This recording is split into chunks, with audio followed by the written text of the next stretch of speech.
I wanted to make a little video here just talking about some of my Vietnam era firearms. Like, these are not original weapons from the war. These are like replicas that I've put together. Like, they're actual firearms, but they're replicas of the original firearms. Like, obviously this is an AR-15. It's not a real M16. And like, I don't have access to like fully automatic belt-fed machine guns and things like that. So these are just a few that I've owned here, and I've set them up to be like period correct Vietnam era firearms.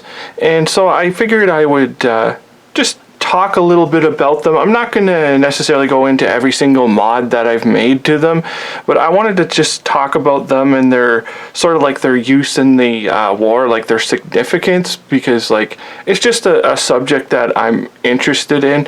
And so I thought to start off with, we would go with this firearm here, which is a I'll refer to them as what they were in the like the war. Like, I'll refer to it as an M16. I won't refer to it as like an SGW AR-15. So this would be like your classic M16 rifle right here, and I've set it up like the way I've set mine up as LRP configuration, but really it's close to any infantryman's rifle. You can see the patina it has on the stock, and someone's even carved their initials on here, and the way the grip is, and it has no shell deflector there like later ones.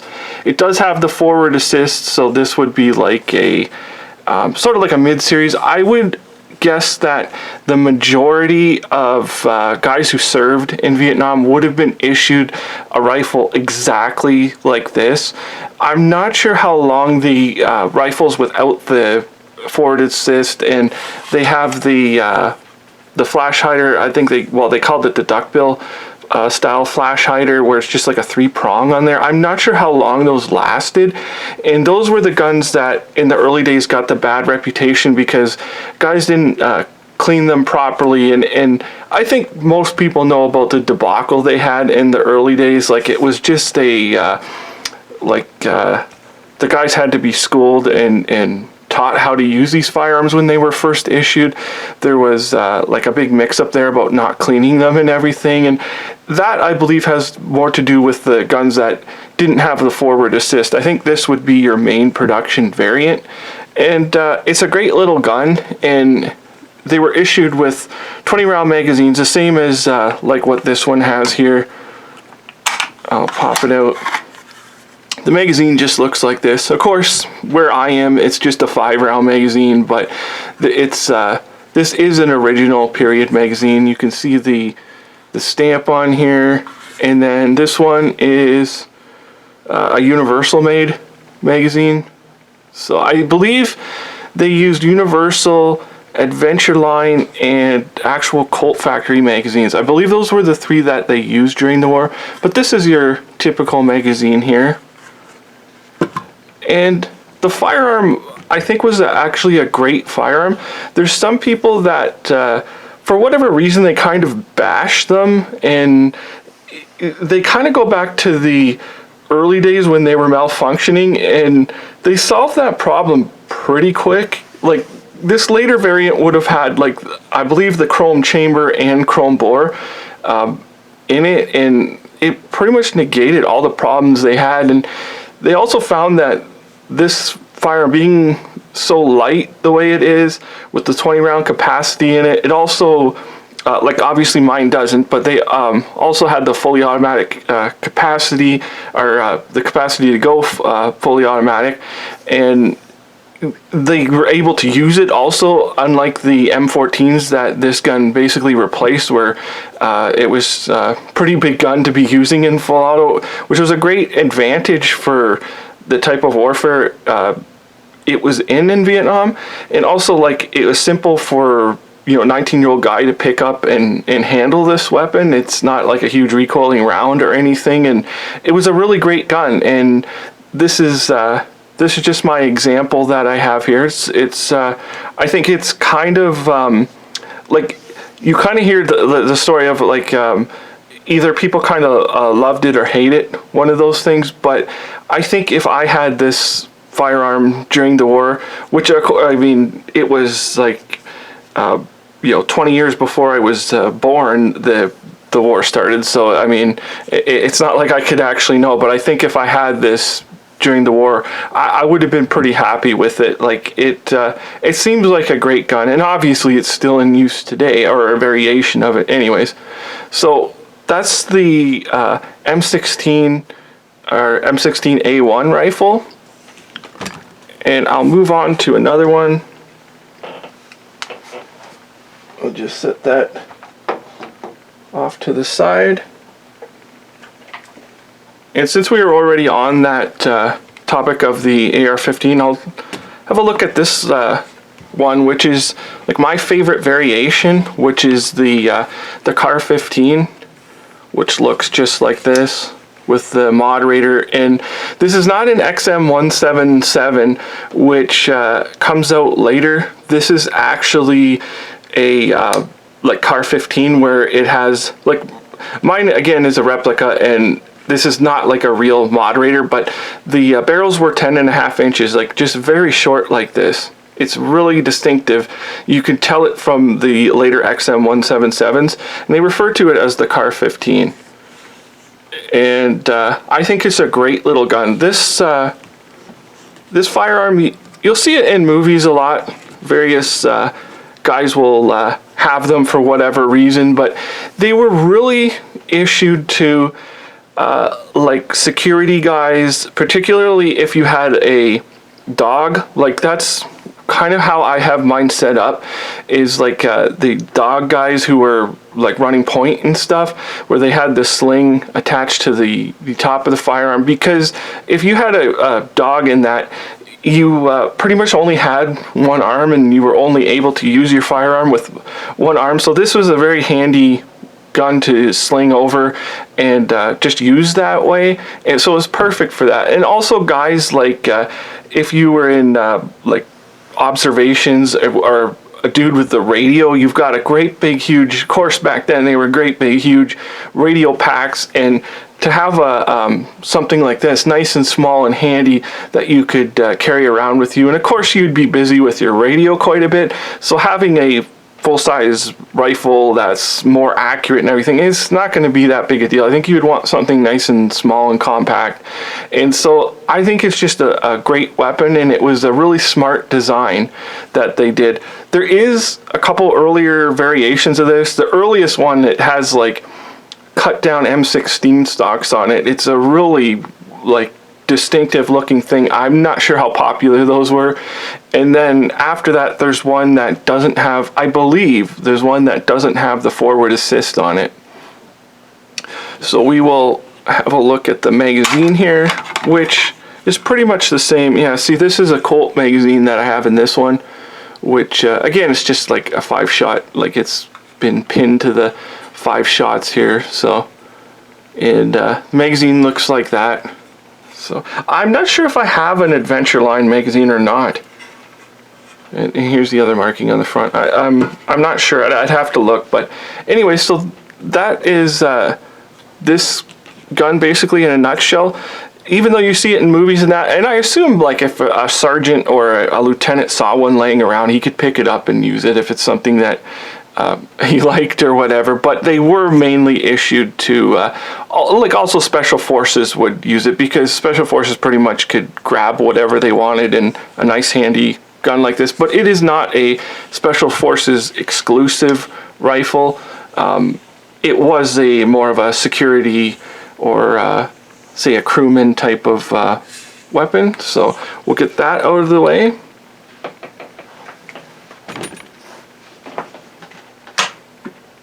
And I'll move on to the next one, which this one I had to have custom built, because you really don't see the like the riot guns and stuff from the war. Like, I mean, you see sometimes the old Winchester trench guns, and they're kind of questionable also whether they were in country or even if they were World War II issue, never actually went to Vietnam.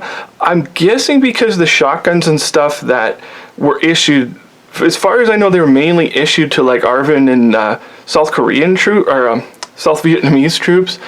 And so probably at the end of the war, they kind of just left them. Like there was probably not much reason to bring them back. They were old, I think they were either Savage or Stevens Model 70 or 67s or 77s. I can't really remember, but they're kind of ugly looking. And this one here I had built because it just the notorious stories of this firearm. Like we can have a look here and see. I had it Parkerized, which is the Ithaca 37. I believe they refer to it as the M37, and it's also got the duckbill flash hider or flash hider. It's a type of a choke on there. It's like a cylinder bore choke, but they flared it on the side there in the extended magazine.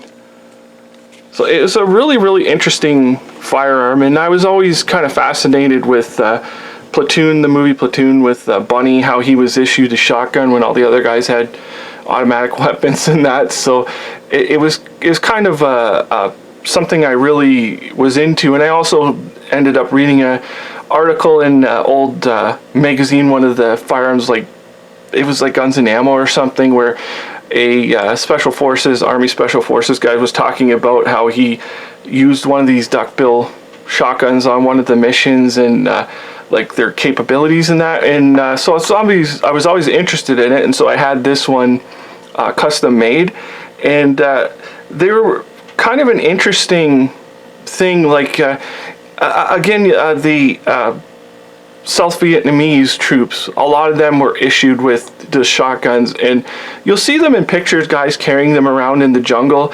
And like I don't know what their widespread use amongst like regular infantry would have been. I'm really not that sure. Like you see the pictures, but I don't know. And this firearm, reading about it, the duckbill, it was issued to like Navy SEALs, and also like any special forces could get their hands on it. And it was kind of a development piece. How many were in circulation, I don't know, but some guys liked it. They liked the shotgun. They liked the firepower it had, and like for close quarter ambushes and stuff, it's just like an unbelievably devastating weapon. It proved itself, and they're just a kind of an interesting little firearm, like a piece of history that they actually use them, and they use them as like a frontline, like, you know, first weapon. And they also had used them with a flechette round, which was sort of like in development. It was kind of the first time they were using flechettes during a war, and I believe they are banned by the like whatever treaty or something now. I don't think you can use flechette rounds anymore, and which is I could make a video on flechettes alone because they're quite interesting. And anyway, so I had this shotgun done here, and it's a really just kind of a typical thing like they would have during the war, and just almost like the M16. It's like you would either love it or hate it, I would think. But it's one of those things where if you had it in the right situation, there was nothing better, and I'm sure at the end of the day you were happy to have it. Like just like guys who carry around the full size machine guns, like even today they carry around the 30 caliber machine guns, like the 249 and stuff, and they slug it around, but then when you actually need it, it's just like invaluable and you love it. Just like with the shotgun, its abilities in ambush warfare, close quarters, and also like just simple things like shooting a grenade out of the air. It's something that is overlooked. there's a movie, Casualties of War, with Sean Penn and Michael J. Fox, and there's a scene in there where Michael J. Fox, I think he shoots a grenade, and I'm not sure if it's a grenade or a rocket or something. He shoots it out of the air with a flechette round from his M16A1 grenade launcher, which is kind of interesting. I thought I would just mention that. And we'll get this gun out of the way, and we'll have a look at our last firearm, which is a non-American firearm.